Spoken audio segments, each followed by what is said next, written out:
মাননীয় স্পিকার, আপনাকে ধন্যবাদ। আমি প্রথমবার দাঁড়িয়ে কথা বলছি। আসলে এভাবে কথা বলতে চাইনি, চেয়েছিলাম যখন আমার সময় আসবে আনুষ্ঠানিকতার ভাবে একটু সুন্দরভাবে কথা বলবো, কিন্তু দুঃখের সাথে বলতে হচ্ছে আমি গত 30শে মার্চ আপনার সহধর্মিনী, আল্লাহ তাকে জান্নাতের আলা মাকাম নাসিব করুন, আমি তার জন্য দোয়া করি। তিনার জানাজায় আমি এসেছিলাম এবং উপস্থিত হয়েছিলাম। দক্ষিণ প্লাজা থেকে যখন আমি ভিতরে ঢুকবো, একদম কাছাকাছি পিছন থেকে কেউ একজন আমাকে সম্বোধন করছিল, ওই যে জঙ্গি এমপি যাচ্ছে।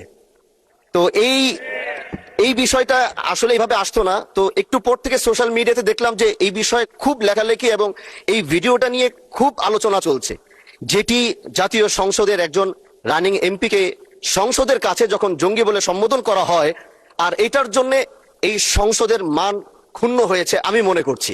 এজন্য আমি আপনার কাছে একটি অনুরোধ করব, আমাকে জঙ্গি বলার কারণটা আমি যতটুকু মনে করলাম যে আমার মাথায় একটি পাগড়ি রয়েছে এবং আমার চলায় সাদা পাঞ্জাবি সুন্নতে রাসূল রয়েছে, এটার জন্য হয়তো তিনি আমাকে ওইভাবে জঙ্গি বলে সম্বোধন সে আমাকে করেছে। আমি মনে করি আল্লাহ নবীর সুন্নত এবং এই পোশাক কোনোদিন জঙ্গির অ্যাসেম্বল হতে পারে না জানার সময়।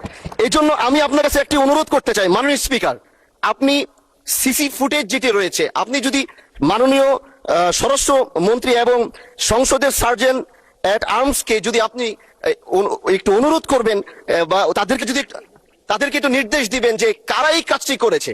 অবশ্যই এই কাজটি এই জন্য করেছে যেন এখানে আমাদের বিরোধী দল যারা রয়েছেন এখানে তাদেরকেও হয়তো তাদের সম্মান ক্ষুণ্ণ করার জন্য হতে পারে, ওখানে প্রশাসন দাঁড়িয়েছিল, প্রশাসনের সম্মান ক্ষুণ্ণ করার জন্য হতে পারে। এই জন্য আমি চাচ্ছিলাম একটি সঠিক তদন্ত যদি আপনার মাধ্যমে নির্দেশনা আসতো তাহলে এই বিষয়টি ক্লিয়ার হতো। ধন্যবাদ। মাননীয় সদস্য, বিষয়টি অবশ্যই অত্যন্ত দুঃখজনক। আমি আপনাকে অনুরোধ জানাবো, বিশেষ অধিকার প্রশ্নে আপনি এ ব্যাপারে একটি নোটিশ দেন, বিষয়টি আমরা বিবেচনা করব।